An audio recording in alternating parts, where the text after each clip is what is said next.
Hello, c'est HR, votre chroniqueur. Alors aujourd'hui, je vais vous parler du film Black Mask 2, City of the Mask. Avant d'aller plus loin, n'oubliez pas, si vous n'êtes pas abonné, pensez à le faire. Pensez à la petite cloche pour les notifs. Let's go!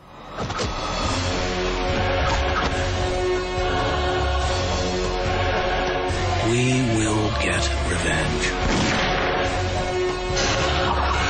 This is between me and him.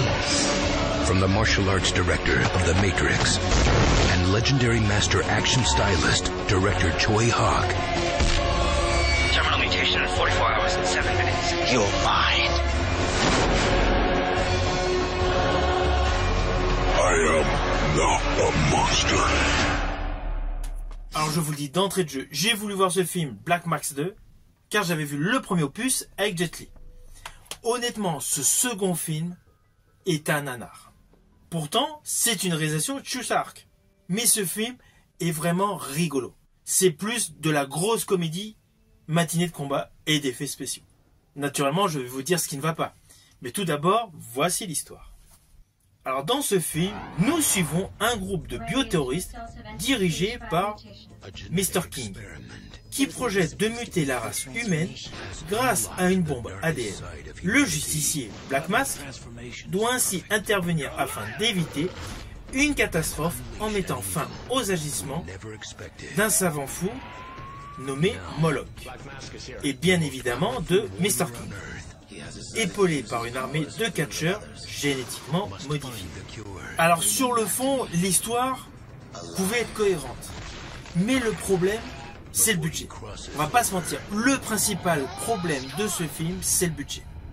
Car le réalisateur, c'est Chusark, on le sait, c'est un excellent réalisateur. J'affectionne d'ailleurs le film Seven Wars avec Donnie Yen qu'il a lui-même réalisé. J'avais fait une vidéo là-dessus. Mais là, sa réalisation est moyenne, on va pas se mentir. Les cadrages sont bizarres. Il y a même certains plans séquences où on devine que pour faire croire que les éléments vibrent, en fait, on a secoué la caméra dans tous les sens. Ça, c'est un bémol assez important.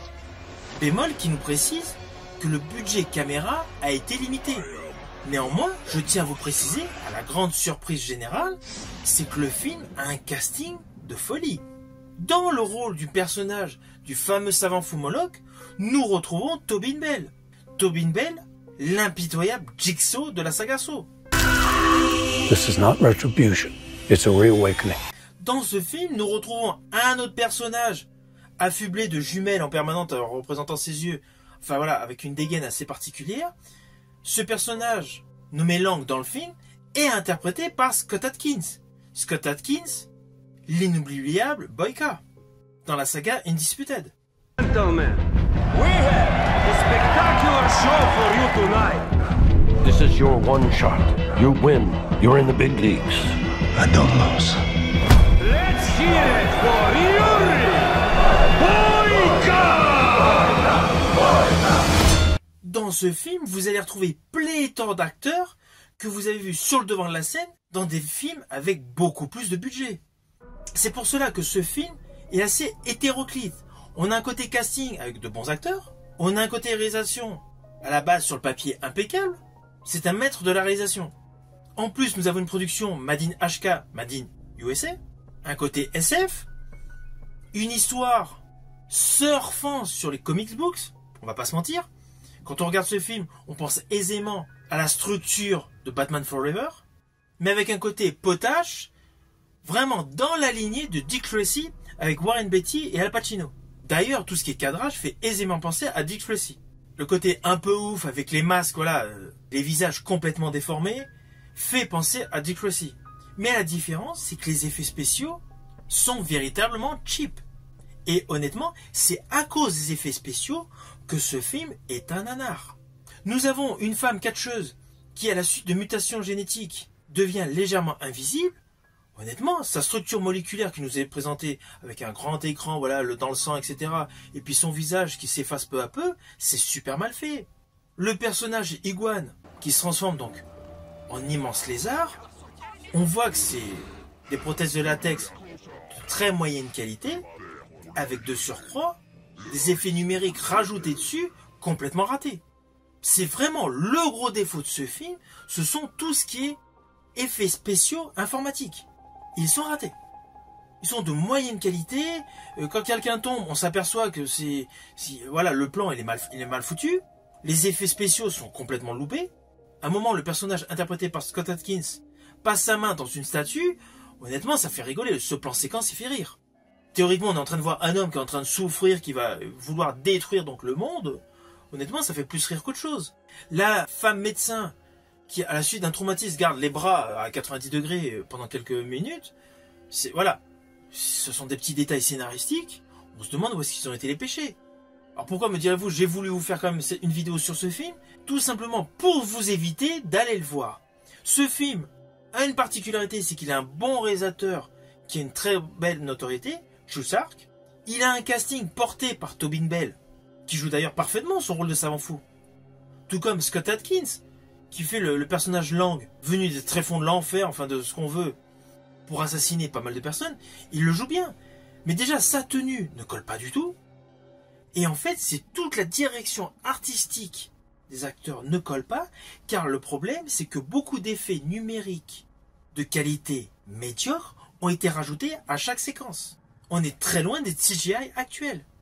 Ce film est le parfait exemple de ce qu'il ne faut pas faire au cinéma. Il ne faut pas s'engager à réaliser un film si on n'a pas le budget escompté afin de le rendre potable. Là, ce film dispose d'un casting cohérent, d'acteurs convaincants, car même si le personnage qui interprète le fameux justicier au masque noir n'a pas fait une très grande carrière, sa composition est cohérente, il colle parfaitement, et il est très athlétique. Mais le scénario de ce film aurait dû être un peu plus édulcoré, et essentiellement, il aurait fallu rajouter de l'argent pour la structure, la confection des effets spéciaux. Car l'ensemble des effets spéciaux détruisent complètement le film. Pourtant, sur le fond, on a des décors qui font vraiment penser à Batman Forever. Ça, c'est indéniable. Il y a pas mal de décors, on pourrait croire qu'ils se les ont prêtés. Bien évidemment, je parle que des décors. Parce que le problème, après, c'est le traitement d'effets visuels par-dessus. Il est loupé. Le traitement d'effets visuels est totalement loupé. Martial arts director of The Matrix and legendary master action stylist, director Choi Hawk.